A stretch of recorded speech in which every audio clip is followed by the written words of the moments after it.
pays européens où l'on construit encore des centrales à charbon et qui couvrent 95% des besoins du pays. La Pologne a en effet pour l'instant opposé son veto à la feuille de route carbone 2050, même si les Polonais approuvent l'objectif final, c'est-à-dire la réduction de 80% des émissions en 2050. Ce sont les étapes intermédiaires auxquelles ils s'opposent. Le sommet climatique de l'ONU qui s'ouvre aujourd'hui aura du mal à faire fléchir le gouvernement polonais. C'est en tout cas plus de 150 000 emplois qui sont en jeu. Reportage de Gulliver Krag, Thomas Lubik et Maya Sminowska.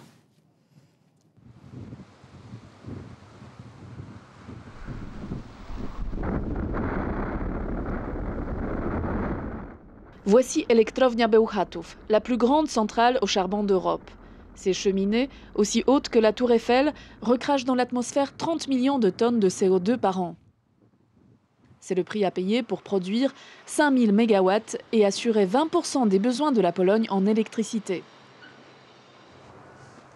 Son combustible, la lignite, est extrait juste à côté dans cette mine à ciel ouvert s'étendant sur 1500 hectares. La Pologne, dont le charbon couvre plus de 95% des besoins d'électricité, ne compte pas décrocher de sitôt, mais au contraire ouvrir d'autres mines comme celle-ci.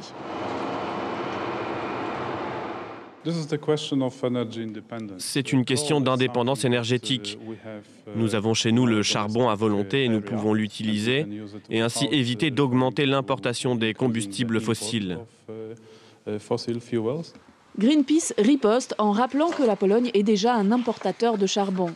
Pour l'organisation écologiste, il faudrait plutôt diversifier les sources d'énergie pour s'assurer l'indépendance énergétique. Si l'on construit des nouvelles centrales au charbon, nous deviendrons de plus en plus dépendants des autres États pour ces matières premières. Ce n'est pas une politique de sécurité. La sécurité énergétique passe par les énergies renouvelables. Aujourd'hui, le secteur minier traverse une crise. Pour Kompania Węglowa, la plus grande compagnie minière d'Europe, maintenant criblée de dettes, des limitations plus strictes des émissions de CO2 pourraient être fatales. Quand vous comptez toutes les familles qui vivent de ce secteur, c'est un problème majeur qui devrait être prioritaire pour le gouvernement. Aujourd'hui, nous devons défendre non seulement la compétitivité de l'économie polonaise, mais aussi européenne.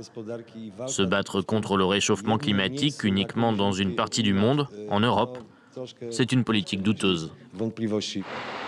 Le charbon est source de revenus pour toute une région, la Silésie. Les mineurs menacent ici de faire grève contre les plans de restructuration de Kompania Węglowa.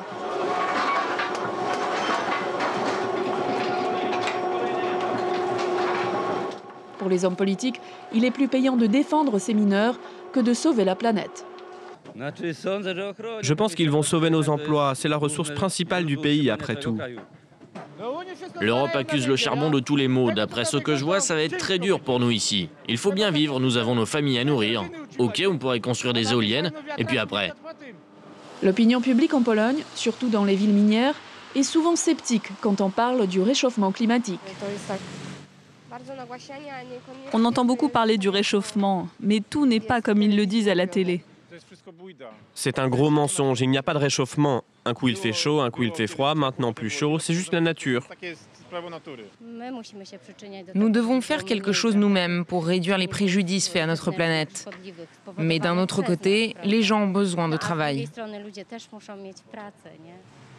Pour le gouvernement polonais, la solution passe par la modernisation des centrales existantes et la construction de nouveaux blocs énergétiques plus propres, comme ici, à Kozienice. Pour les écologistes, ce ne sera pas suffisant.